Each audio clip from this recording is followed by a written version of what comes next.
So, hello everyone. Today is Tuesday, June 14, 2022, and this is the Hindu Delhi edition. So, as usual, we'll be identifying the most important news first, followed by a detailed discussion of the same. But before we move forward, let us now introduce something special to this daily analysis. Now, from today onwards, we will be giving you, or better, I'll be giving you a prelims question, okay, based on newspaper, okay, that is yesterday's newspaper. Fine. So I'll be giving you questions based on yesterday's newspaper that may appear in prelims. Okay, so that would help you out with your prelims of 2023. And simultaneously, I'm planning to launch a mains answer writing sessions. Okay, daily answer writing. Fine. This would have questions from various dimensions of syllabus. Fine. We'll take weekly topics like education for 1 week, and then women issues for other, then economic issues for the next week, and so on and so forth. Before mains, we'll have about 12 weeks, so 12 major themes we'll do. Okay, weekly topics, and that would be thematic because UPSC is more thematic based than topic based, right? So your prelims question is identify the place called Lebanon, UAE and Sri Lanka on world map. Okay, comment about their physiography, that is example mountain ranges, oceans or sea surrounding them. Fine, not more than 50 words. You have to comment about, okay, you have to comment in the comment box.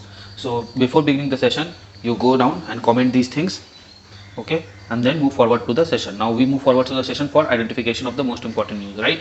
Retail inflation eases to 7.04%. okay, a sense of relief can be seen here, because last month it was on year basis it was how much, about 8%, right? So it has eased down something.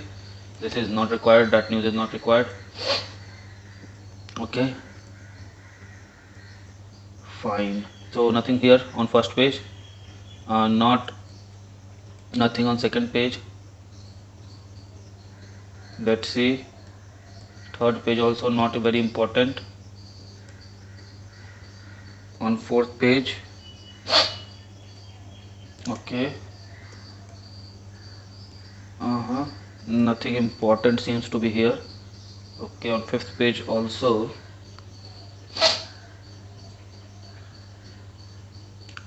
Okay, we'll be doing this. Monsoon entered part of Telangana, says IMD. How IMD can say this, we'll come to know by reading that thing, right? Tackling the crisis of rising global food prices, very important. Beyond the number, okay, not required. Influenza pandemic and nation within the nation, very important. Choosing side, not required. Okay, we'll try to take out pointers from this environment governance, right? We had a very good note making yesterday for environment related issue. Why? Because of that environment rankings that was published yesterday, right? Okay, what India owns, I will see very briefly if anything is here. I don't think anything will be here, right? Demolition drives violates international law. Okay, we'll be seeing this. What is this? Perfect hostess, imperfect life, the memories of war looms over. Virginia Woolf's in 1925 novel, not required. Okay, let's see if anything is here. Okay, nothing is here. Okay, nothing is here. Okay, West Bengal links to normalcy. And China waits into Napar Sharma row. It is not their problem. Why are they poking their nose everywhere? Uyghur Muslim, they must see them. Why are they looking it here? Center to boost supply of fortified rice. Okay, we'll be seeing this. And Simply is saying that India is expanding its nuclear arsenal. Okay. New noun for sentence. Remission. Fine. Long cohabitation presumes marriage. Okay.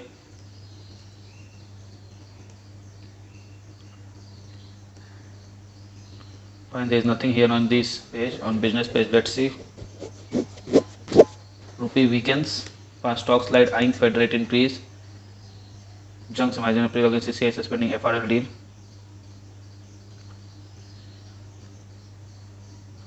Okay, we'll see that. What is that? This matter at least.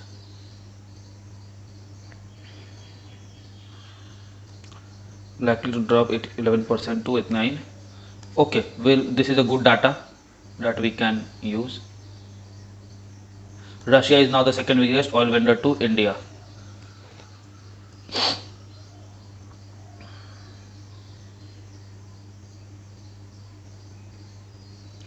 Okay.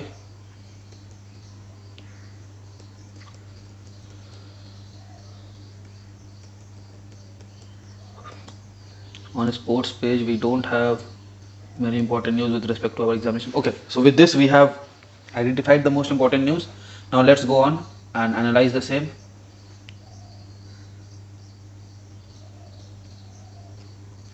Retail inflation eases to 7.04%. Let's see. Prices rise in vegetables surges to 18.3%. Okay, so high price rises in vegetable. Urban food inflation accelerates to 8.2%. So urban food inflation has accelerated. Look, I said na, it almost touched 8% mark, and now it is almost touching 7%. So about 1% decline we can see. It is obviously less than 1%. It is 0.6% to be exact. About marginally to 7.04% in May from nearly 8-year high in 7.79% in April. Okay, so what had happened? This is the breach mark. Okay, below above 6% you cannot go. If you go, then MPC becomes responsible for that. Fine. And what had happened, that it has constantly breached this level of 6%. Okay, look, it has been above 6% since last year. Okay, inflation faced by rural consumer fell to itna. Okay, these are not required, just know. Food prices about 8.5%. Tomatoes are sharp rise in tomato was expected during this time. Okay, and everything else is data. Okay, and respite is unlikely. Yes, respite is unlikely. Fed is also doing something, and international market is also not behaving properly. So we expect this thing. Okay.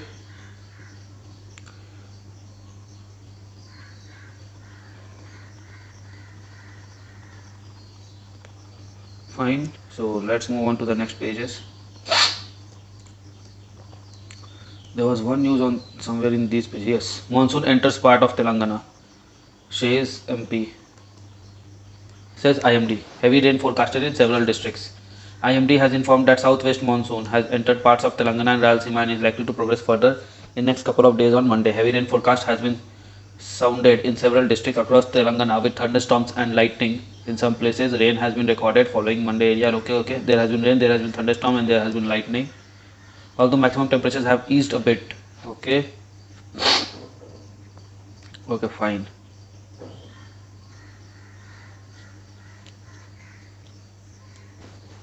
Light to moderate rain and thunderstorm are expected at few places. Maximum temperature is expected to be in range of 37 to 40 deg. Okay, so this is the thing. Monsoon has advanced. There has been thunderstorms. There has been about 10 centimeter of rainfall, and IMD says that monsoon has come over the entire Karnataka and Telangana, Rayalaseema region. Okay, now let me give you a hint about Rayalaseema and Telangana plateau.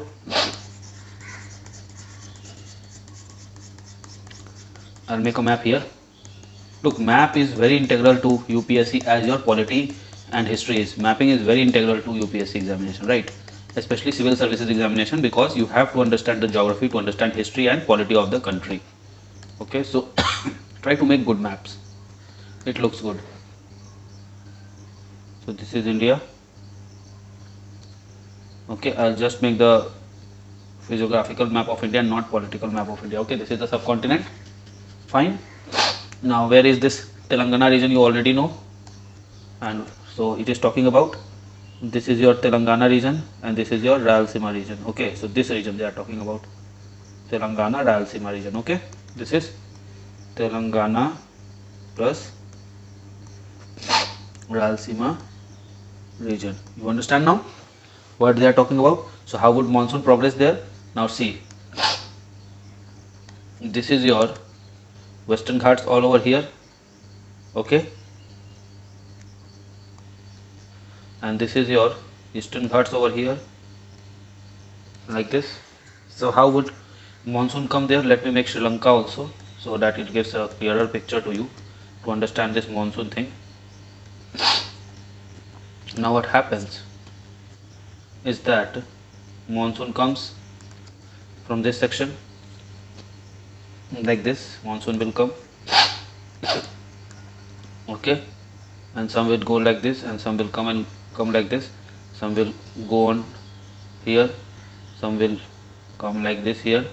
Okay, some will go up, some will go here, and some will enter again here and enter the entire northern plains, right, like this. Some comes here and goes like this, and then like this, and everything comes here, right. So this is the general wind pattern during monsoon time. Now this region in general is water deficient. Why it is water deficient?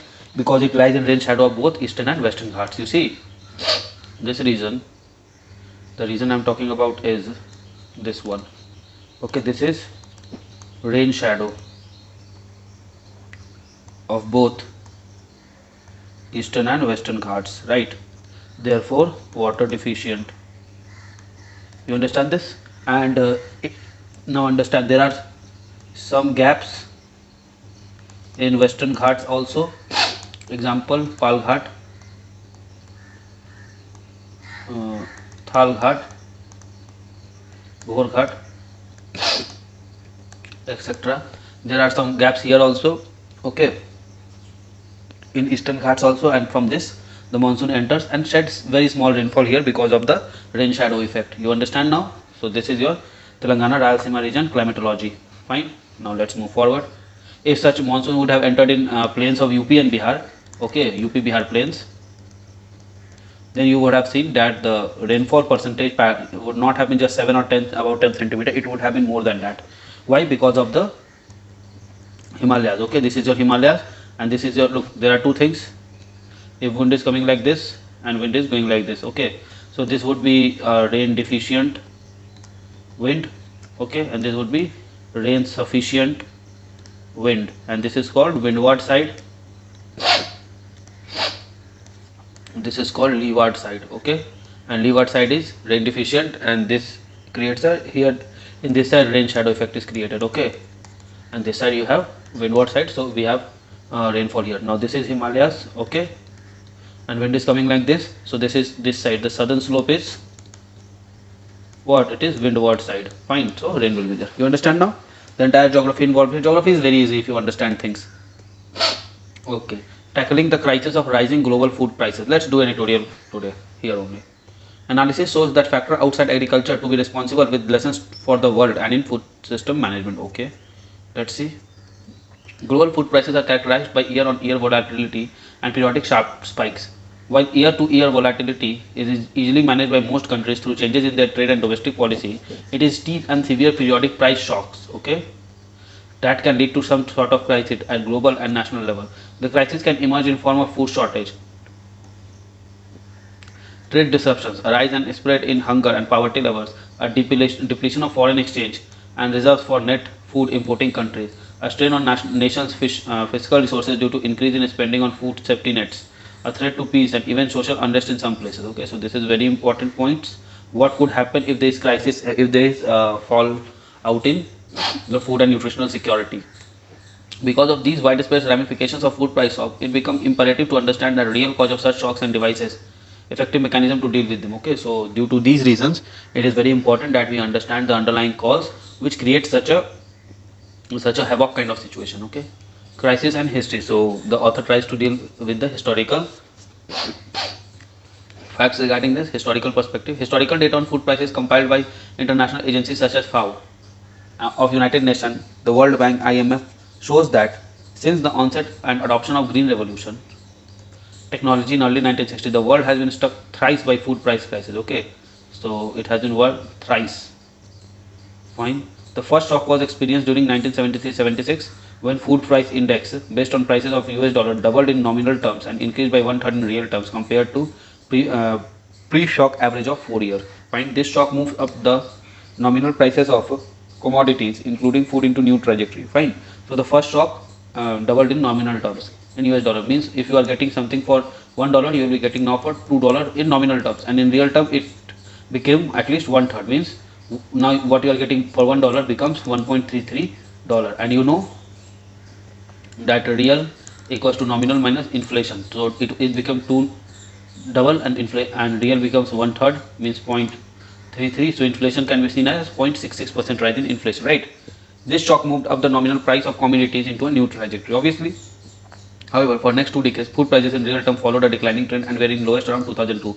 After this, nominal as well as real prices of food began rising. The momentum built up to culminate in next food price crisis of 2008. So after 70s, okay, late 70s, early 70s, it was price crisis of 2008, which was further intensified by the time of 2011. While price shocks began softening after 2014, food prices did not move back to their pre-2006 level. The lull in global food prices stayed for a short duration from 15 to 19, and food prices again began to moving above the normal trend by third quarter of 2020.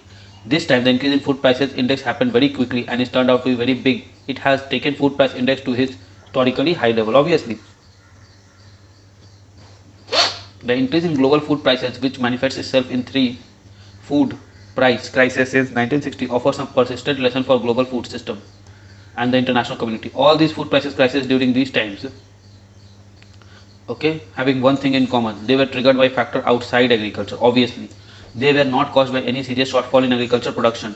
Second, the interval between the 2 consecutive price shocks has narrowed down considerably, and severity of shocks is turning stronger. So 2 observations can be seen, that it is these things, how they happened and when they happened, is not due to agriculture, but it is outside the domain. It is due to the reasons that are outside the domain of agriculture, and the interval between the 2 shocks has declined and intensity of the relative shocks has increased. Okay, the recent spike, let us return to the recent spike in food, which has been triggered by supply disruptions due to pandemic and further aggravated by Russia-Ukraine war.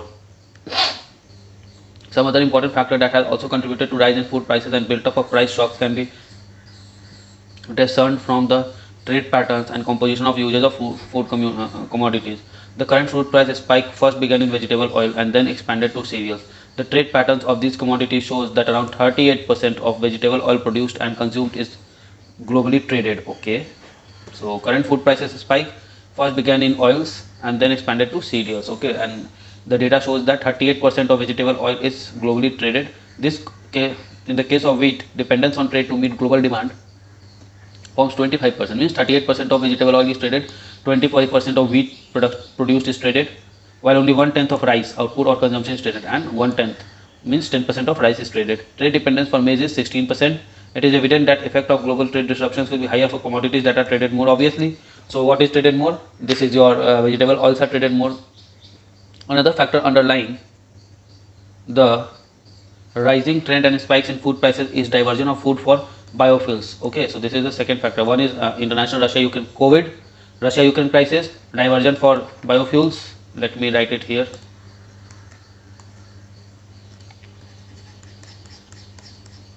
Let me create some space.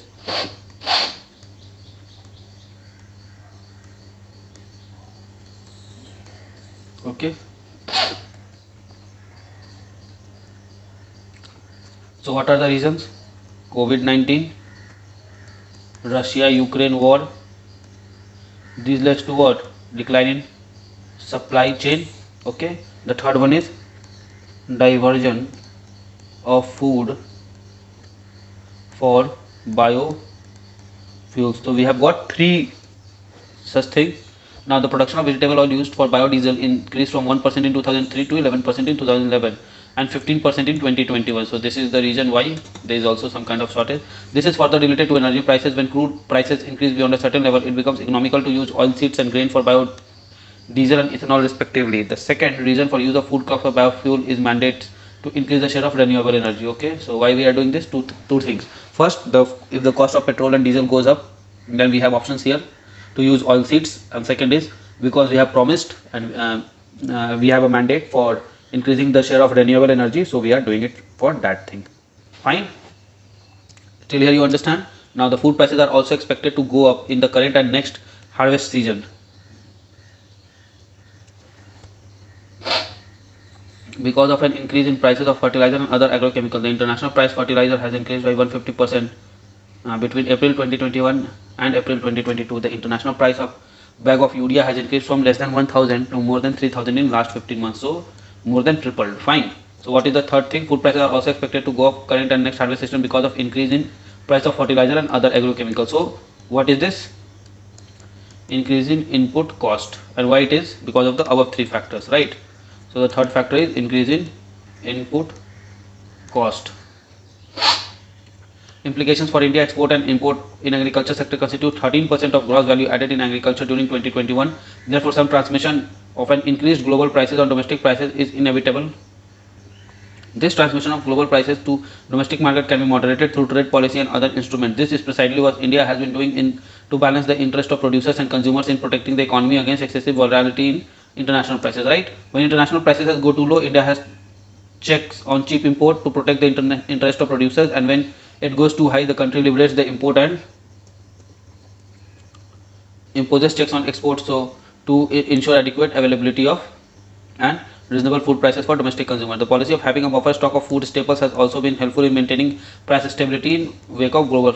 Okay, so price stability, I write it here. Price stability, how it is achieved?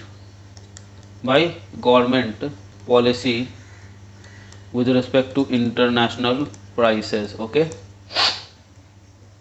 The importance of agriculture export to mop up food and agriculture surplus from countries increasing. Ongoing trends in domestic demand and supply that India will be required to dispose 15% of its domestic food output in overseas market by 2030. This is more than double the current rate of export and to output. This underscores the need to maintain India's image as a reliable and creditor exporter. However, it is important to differentiate between two situations: disturbing normal exports and regulating exports exceeding the normal level. Okay, so this is the easy thing. Wheat exports restrictions. Now, the recent ban on wheat export and restrictions on the export of other food commodities by India need to be seen in light of an abnormal situation created by spikes in international prices. Okay, some experts sees it as setback to India's image as a reliable exporter, as this move is seen to disrupt export channel. Okay, so some sees that it is disrupting export channel. Closer examination of data reveals that India action to ban or restrict food export is not disrupting the normal export. India is very small exporter of wheat, with its share in global wheat trading ranging between 0.1 to 1% during 15-16 to 2021. Despite the ban, export of wheat this year will be much higher than average wheat export from India in recent year. Fine. So we just share a 1% market in 2021. And if we expand abnormally without preparation, then there would be a challenge in internal market. That's what the author tries to say. Okay, the international market is looking for around 50 million tons of wheat to compensate for disruption of wheat export from the war. This is close to half of the wheat production in the country and more than 2/3 of the wheat that comes to the market. If India has not imposed a ban on wheat export, it would have resulted in severe shortage of wheat within the country. No responsible country would jeopardize its own food security by allowing these exports. Okay. India should continue with the policy of strategic liberalization as followed in the past to balance out the interest of producers and consumers. The policy to buffer stock has also been helpful to maintaining price stability in face of global price shocks. Fine. Global impact. The green revolution technology, which is spread in developing countries in 70s to 90s, helped in keeping food prices low and relatively stable. As the stream of green revolution technology slowed down with the start of 21st century, food prices began increasing in real terms. At some time, the resilience of food sector against price shocks has also weakened.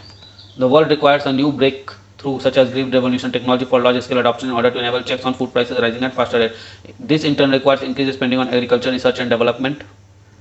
There is a need to strengthen and rejuvenate global agri research system under the consultative group CGIAR, which is heading towards this array.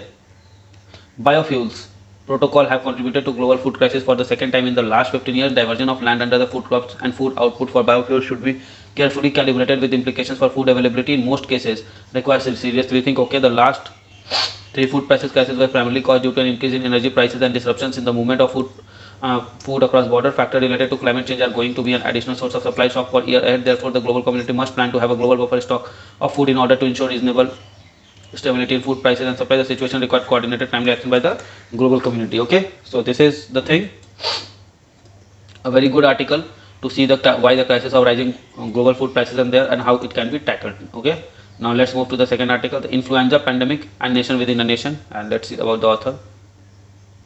Okay, so three authors are there.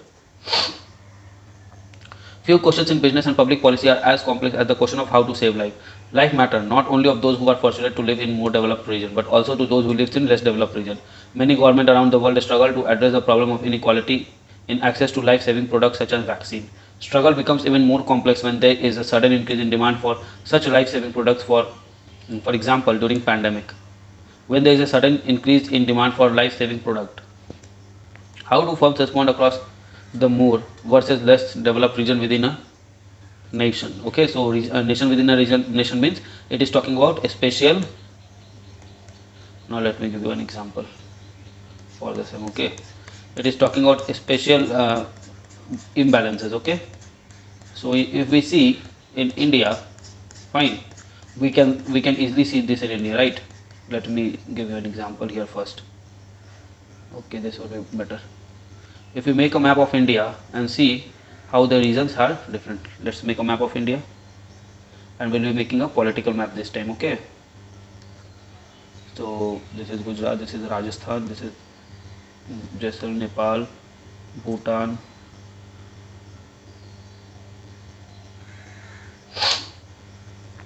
this is your Jammu and Kashmir. Okay, Maharashtra, Goa, Karnataka, Kerala, Tamil Nadu, Andhra, Chhattisgarh, Odisha, West Bengal. Okay, now we have like this here, and this is your Gujarat. Okay, and this is your Rajasthan, this is your Madhya Pradesh, and you have your Bihar, Jharkhand here. Jharkhand, now this is like this. You have your Bihar, this is UP, and you have 1, 2, 3, and this is more or less your things are done here. And you have Jammu and Kashmir. Now let's make on this side. So more or less this is India, very crude political map, right? Now let's see.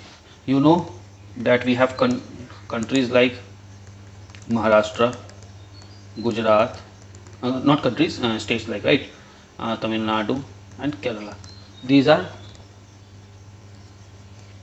relatively developed states. Okay, their DTT stage 4 to 5, right? And at the same time we have states like Bihar, Jharkhand, Chhattisgarh, to some extent Odisha. Okay, we have states like Assam. These are relatively underdeveloped states. Okay, DTT stage 2 to 3. You understand now? So availability in this area, okay, say availability of vaccine availability will be more here. Why? Because they have more purchasing power. Okay, and such availability will be less vaccine availability. This is what it is saying, that there are nations within nations, means there are spatial pockets, okay, within a nation, and these spatial pockets have specific and different needs. Okay, fine. So what is the need for this relatively developed nation? Vaccine availability and accessibility is not a need, it is very common, but the need is to vaccinate this population. But apart from vaccinating the population in less specific, less or relatively underdeveloped state, there are challenges, other challenges, like one is the availability, other is accessibility. You understand now? Also sanitation problems are there, so outbreaks and impacts will be more. So in this way you can deal with this. Now let's see. To answer such intricate questions, it is crucial to first understand the sources of competitive advantage under normal circumstances, that is absence of pandemic. That's what I was saying. Product demand is central to development of capabilities and resources of firms as it incentivizes their engagement in high fixed cost research and development activity required to produce life-saving products such as vaccine. Typically in developing economies, relatively muted demand for prophylactic products, that is products for which consumer pays now for some uncertain benefits in future due to lower disposable income, and present bias serves as a disincentive for domestic firms as they fear that they may not sell enough vaccine at a price of sufficient to recover their cost. In contrast, large foreign multinationals originating from developed countries can generate additional economic returns by selling their product in developing economies so long as they can recover the variable cost of their product. Therefore, the ceteris paribus, greater demand for prophylactic product in developed countries relative to developing country enable MNDs from developed economies to become dominant incumbents in prophylactic product market in developing economies. You understand this?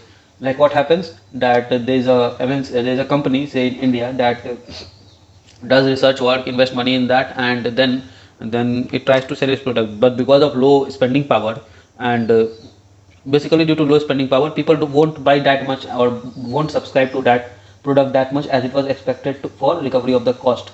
So when we compare it with say an MNC from a developed country, what happens that people in developed country actually have more disposable resource with them.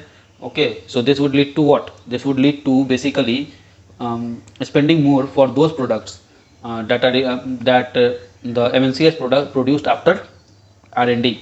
Okay, and then MNC are in better position for recovering of their cost with respect to a simple small company from a developing country like India. So this is why the R&D section and development of new medicine is more likely to happen in developed countries. Okay, outbreaks and impacts. However, sudden disease outbreaks can bring unanticipated change in business environment that could give rise to within country spatial heterogeneity. Okay, in business opportunity and challenges for MNEs and domestic firms. It is not straightforward to predict how these different kind of firms will strategically respond to such changes. On one hand, incumbent MNEs may be in better position to leverage the global scale and reinforce their market dominance across the region within the nation. On other hand, however, MNE may face greater opportunity cost in serving the underdeveloped region under condition when there is a spike in global demand. Not only capacity constraint but also opportunity cost of different kinds of firm may limit the extent to which additional product supplies can be distributed across various regions in response to sudden increase in pandemic induced demand. Therefore, in recent paper public in management science, we carefully investigate how MNEs and domestic firm response in different local market to global demand shocks. Okay, so how MNEs, multinational companies, okay, and domestic firm respond in different local market, okay, to global shocks. So the pandemic is obviously a global shock, but the demand will always occur in local market. Why? Because people won't go to America. Normal people from India won't go to America to get vaccinated, right? They would demand in their market, and that's why MNEs and the small local firms has to come in the local market to compete with one another, and how the consumer will respond is very difficult to predict. Vaccine market, okay, our research analytically leveraged from 2009-10 H1N1 influenza pandemic as source of sudden increase in global demand for flu vaccine. In wake of the demand increase, we examined how some national heterogeneity in healthcare infrastructure and political alignment between federal and central and regional government in India influence the market share and revenues of MNC generated. Okay, we find a stronger evidence of decline in market. This is not required because the influence, look, you have to understand this thing. This is a research thing, right? And we can't go on to read this because this will be just they are just saying about the findings, but we cannot cite these findings in our examination directly. This may be a point, but it cannot be justified based on their work. Okay, let's see. Okay, disease outbreak can cause unanticipated and disruptive changes affecting business environment, okay, and policy. Give it a read if you want. I won't be reading this. Why? Because this is a finding, and findings in general is not what we have to write in UPSC examination, right? Environment governance at center stage. Indira Gandhi insight, again it is political. Have shaped global institutional response to climate change. He is Jairam Ramesh. He has been the environment minister for India. Leave it. If you want, you can see. Not required. I won't be doing this because I have many other things to deal with. Okay. Demolition drives violate international law. Obviously, it will. The right to housing is not only a fundamental right recognized under Article 21, it is also well documented right under international human rights law framework which is binding on India. International law also prohibits arbitrary interference in an individual's right to property. For instance, Article 12 of Universal Declaration of Human Rights says that no one shall be subjected to arbitrary interference with his privacy, family, home or correspondence, nor to attack upon his honor and reputation. Now again, if they are citing it in response to India, then this may not be true and they may not be doing justice, right? Because Indians are more safe, and especially Indian minorities are more safe in India than in the places where they are majority, right? The above identified international human rights law has been judicially incorporated in Supreme Court of India into the Indian legal system. Therefore, bulldozing of houses of alleged right amount to forcing eviction and arbitrary interference with individuals' home, which is breach of national as well as international law. Yes, it is obviously a breach, but and I don't support it. But what to do, right? They are people are the writers do not have any religion in particular, as we know. So it's very good that they at least know the religion of state. And what is the religion of state? Constitution is the religion of state, right? So you understand now what stance would they take. Okay, center to boost supply for fortified rice. Now what is fortified rice? Fortification, okay, is versus there's a term called I'm not recalling that term. It is just mixing or polluting the food grain. Okay, fortification means making food grain more beneficial. Okay, and example, golden rice, which has vitamin A, right?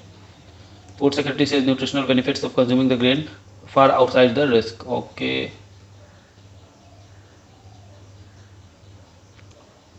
fine, give it a read. There is nothing here. India expanding its nuclear arsenal, says Cipri. Fine, number of warhead has risen to 160. I think it may be more. India, Pakistan, China all has been expanding. Fine. New norms for sentence remission. You tell me what is difference between remission, respite, reprieve. Home Ministry has issued a set of guidelines to the state and union territories on grant of a special remission to prisoner to commemorate 75th year of independence. Okay, as a part of Azadi Ka Amrit Mahotsav celebrations, the special remission will be granted. Okay, fine, give it a read. There is nothing here. Long cohabitation presumes marriage. Supreme Court says judgment comes in appeal file on. Okay, the law presumes a couple to be married if they have lived together for long as man and wife. The Supreme Court said in a judgment. The bench, and how long they have not said. In favor of marriage and not in state. Okay, could be challenged. It would be heavy burden on for the one who seeks to deprive the relationship of legal origin. Okay, fine, this is okay, not required that much. Now let's see if anything else is remaining. I don't see if anything else would have been remaining. Okay. There are 4 news here, also 3 news. Okay, rupee vehicles past 78, stock slide. I Fed. Okay, this is a Fed rate increase. Okay, now Fed is US Federal Bank. So what had happened? Fed has increased the rate. This means USA is what is USA? Stable economy versus India, relatively weaker economy. Okay, but here higher returns. Say here you have nominal interest rate as 10%. Okay, inflation is about 7%. So real interest rate comes out to be 3%. Okay, here real interest rate say here nominal interest rate becomes 4%, inflation becomes 1%. So here also real interest rate becomes 3%. Suppose this situation, what happens? Initially it was 3%, right? So it would have been 2%, right? So what, I am an investor, I have 1 billion rupee or $1 billion, I will invest here. Why? Because I will be getting a real interest rate of about 3%, right? But when this increases to say 5%, then what happened? It increases to 3 to 4%. So I would divert this money here. So I will take out money from India and divert it to USA. This is what happened. And when this happens, what happens? This is, if this is Indian economic system, right? So initially there was say $1,000 and 75,000 rupees. So what was the ratio? 75,000 is to 1,000, that is 75 rupees per dollar. Okay, what happened? Dollar went out and it becomes say, so investor took out the money from here and so it becomes $500 say. So what is the new one? 75,000 by 500, this becomes 150 rupees per dollar. This has happened, right? Therefore rupee has weakened past 78. You understand now? Okay. Cut. Enclad Young's Amazon appeal against CCI suspending FRL deal. Okay, in a major setback to Amazon, the National Company Law Appellate Tribunal rejected US e-commerce company appeal against antitrust. Suspension of investment company with Future Group says that retailer has not made full disclosures at all. Okay, this is that one. Okay, not required. India coal imports likely to drop 11% to 186 million tons in fiscal year 2023. Non-coking coal imports may touch 130 million tons forecast source. Okay, so you see that after dropping 11%, it will become 186 million. So simple math, if initially it was X, then it has dropped by 11%, so it is 0.88, sorry, what I'm saying, 0.89, okay, equals to 186 million tons. So X is likely to be, so or let me say 186 by 0.89 becomes about 210, fine, 209, 200, it would be 208 point something, let's say 210 million tons. India import about more than 200 million tons of coal every year, right? So coal, how much is India's coal import? 210 million tons, or to remember, 200 plus million tons we import every year, right? Okay, and Russia is now the second biggest oil vendor to India. Okay, this is fine. And it has taken over Saudi Arabia. And why it is so? Because of the deep discounts that we are getting there. Fine. Okay, fine. So with this, we have come to end of today's newspaper analysis. I hope you like it. Before going, I would urge you to subscribe the channel, like the video, share the work, and comment, especially the pre-questions. You keep doing things every day, and within 3 to 4 months you will become habitual of doing these things, and then you will understand what to read and what not to read, and then you read it on your own. This is how this video series will benefit you. You cannot go on for eternity watching these video lectures. That is irrelevant. You cannot just depend on these video lectures. That is also irrelevant. You have to put in your effort. This is just a guiding line for you. Okay, so with this I am ending today's newspaper analysis. Okay, thank you. Jai Hind. So friends, I really hope that you like this video. If you like this video, give it a thumbs up and don't forget to subscribe our channel and share this video with your friend. Follow us on Telegram as well. Also, keep studying hard, keep following your dreams, and keep tuned to our channel. Comment below for any suggestion. Till then, goodbye, good luck, keep studying hard.